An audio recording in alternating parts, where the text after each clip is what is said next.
It's your boy Ty back here with another video. And in this video today, guys, we're going to be going over and ranking our top 10 shooting guards in NBA 2K24 MyTEAM. Now, cards behind gambling won't be on this list, so I just want to kind of clarify some things. Julius Erving, Kawhi, Scottie Pippen, all of those cards I just mentioned, if I were to rank them, would be at number 2 on this list. So I know there's going to be guys like, Ty, where is he at? Where is he at? Where is he at? Okay, I'm just telling you right now, cards behind gambling aren't on this list. But again, if you have any of those cards, they would be at my number 2. We're going to start it off at number 10. And this should tell you a lot about this list and how it's not super strong. Pink Diamond Paul George at my number 10. Now, when you look at Paul George, 6'8", 6'11", wingspan, 75,000 MT. At this stage, like, his release is mid, pro dribble style is not great, pro leaner is not necessarily what you're going for, but I would say his leaner is not that bad. Like, I mean, you can green, especially going to that right side. Defensively, Paul George is off the charts good. Obviously, again, it's one of those things at this stage. Is Paul George a guy I'd recommend picking up for that price? Probably not. But if you have Paul George, he still absolutely can play. And in my opinion, when you're not talking gambling cards, Paul George comes in at my number 10. At my number 9, we're plugging in Pink Diamond Peyton Watson. Card that came out a couple of weeks ago, who is auctionable, you can go and buy 52,000 MT. Now, why do I like Peyton Watson more than Paul George? He's basically, to me, just like an updated version of Paul George. So think about like what Paul George is, what he provides on the court. Both cards defensively are going to be off the charts good. I just think Peyton Watson is that slightly better. Peyton Watson based on quick MJ dribble style, normal leaner. Again, not saying the card's perfect, not saying, you know, if you pick him up, you're going to have a ton of success with him, but he should bring enough success as a 3-and-D player to play. Again, I wouldn't try running your offense through him. That's where I'm like, you're not going to have that much success. But if you pick this card up, he absolutely should be able to play his role on your squad. You just got to kind of limit your expectations, especially on the offensive end of the court. Defensively, cards should be really solid, should be able to get you stops, do enough for you on the court. But on that on the offensive end of the court, probably going to be slightly limited. At my number 8, we're plugging in Galaxy Opal Clay. Now, is he behind gambling? Is he not? It's kind of a tough situation. He was in the pack market as well as being, in unlimited for some time. So I am going to include him on this list. But it's one of those things, if you want to consider him a gambling card, then don't, act like he's not on this list, okay? It really is that simple.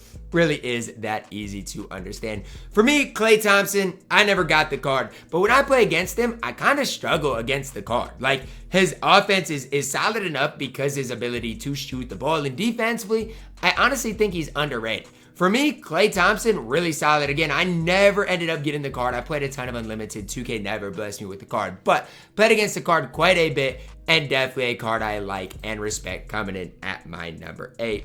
At my number 7, a card I didn't get either. Like, these couple of last cards didn't get. John Havlicek. Now, the reason I personally grinded for Dikembe Mutombo is because I saw how good John Havlicek was last salary cap, and I'm like, you know what? I'm not missing out on another great card.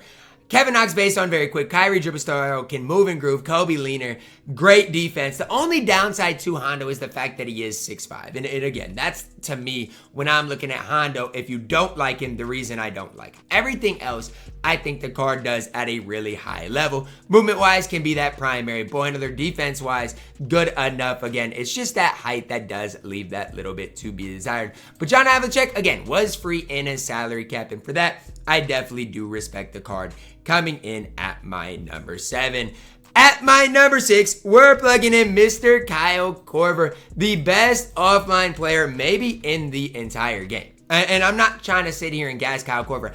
I mean that. I think this card is absolutely elite, absolutely incredible on that offensive end of the court. Defensively, Korver's not great. I'm not going to sit here and try to act like, oh, well, he's got a few Hall of Famers. I mean, he's fine defensively, not great. Do wish his block rating was a little bit higher. Wish his interior maybe was a little bit higher. But Korver is definitely more than solid, definitely more than formidable. If you pick this card up, you're probably going to have a lot of success with him. He's basically training wheels for you guys in my team. It really is that simple, that easy to understand. Kyle Korver in my team, Really solid coming in at my number 6. Cracking our top 5 card that came out a while ago, Galaxy Opal Allen Houston.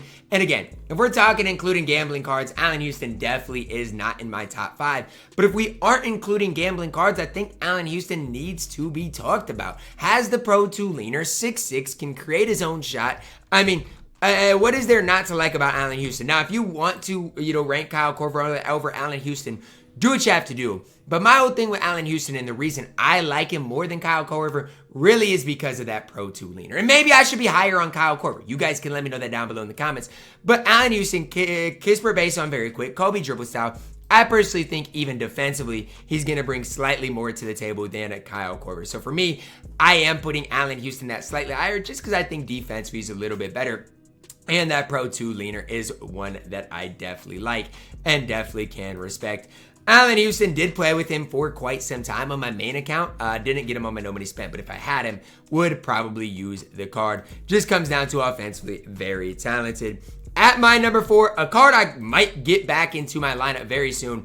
That is Andrew Wiggins. Now, why might I get Andrew Wiggins back into the lineup? Let's talk about it. Because right now, I'm running Clyde at my 2, and I'm running MJ at my starting 1 alongside Glenn. And it just comes down to the fact that I think, and I don't know for sure, this is just a me thinking process, but I think I'm better with Andrew Wiggins than a guy like Michael Jordan. I do. Andrew Wiggins has a Pro 2 leaner. He is 6'7". Defensively is off the charts good. There's just no real negatives to Andrew Wiggins when I'm looking at the card. I know some people don't like gassing Andrew Wiggins, and I get it, right? Like, I definitely get why. Like, he's not perfect by any means.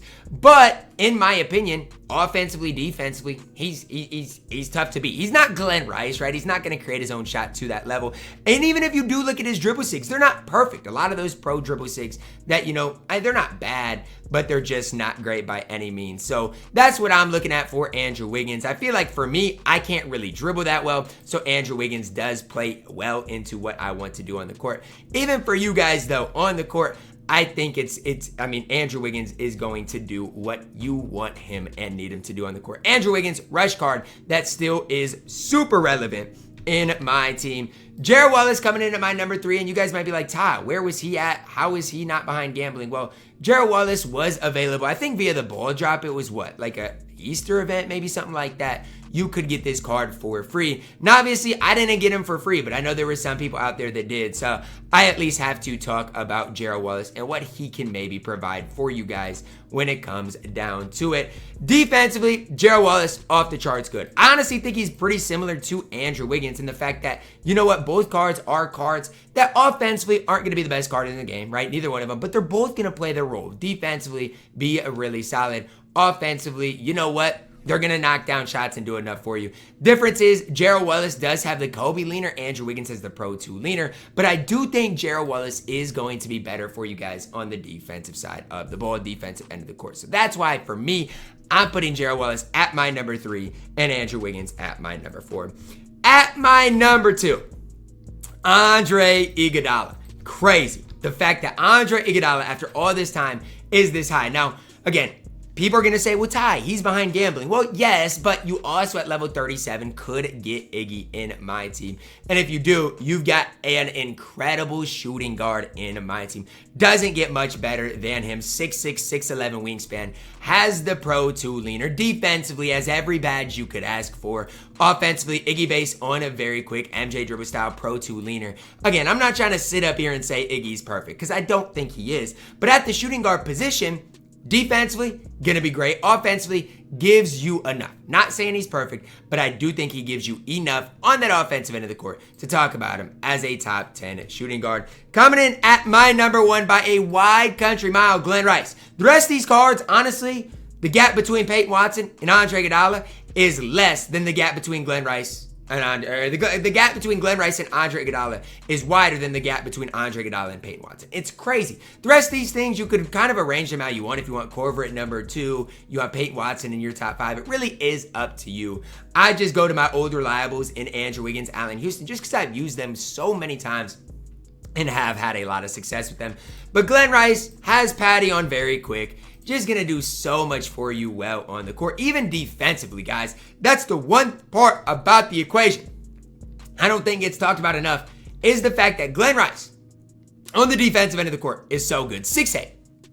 In my opinion, at that shooting guard position, one of the best defensive shooting guards we have in the entire game. Again, if you want to put your rankings somewhat like this, something like this, I'm not going to sit here and argue. My 9 through 2, I think you could really have in any specific order. I just went with the guys that I personally, trusted the most, and that's kind of what led me to this rankings. But you guys can let me know yours down below in the comments. Who was I too high on, too low on, and ultimately, who did I leave off the list? Drop a like on the video, guys. Subscribe if you're new, and as always, man, I love you guys. Have a blessed day.